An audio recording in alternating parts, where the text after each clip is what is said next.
System visibility is crucial to many installations, both for you, the integrator, as well as end users and facility managers. To help make this visibility more accessible, we're introducing a new 7-inch touchscreen display. Using the display in our BAC 5051E router is simple and intuitive. Start by selecting the source on the display.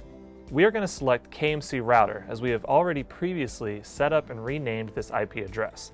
If you need help setting up the device, please see the installation and setup video in this series. We can now log in to our BAC 5051E router via the web page. Once logged in, you could use the router web pages just as you would on a laptop or other device.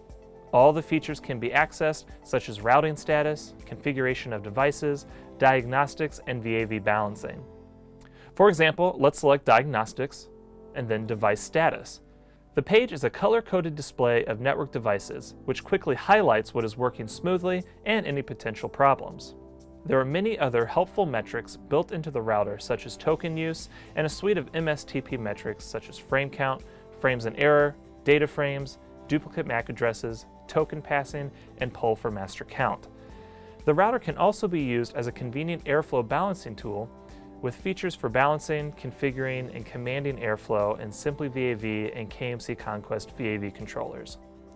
Check out our other videos covering our new touchscreen display just to see how simple installation and setup is, as well as our BAC 5051 router playlist linked below.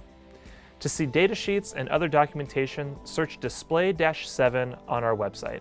And to learn about any of the other solutions from the building geniuses at KMC, visit us on the web at kmccontrols.com.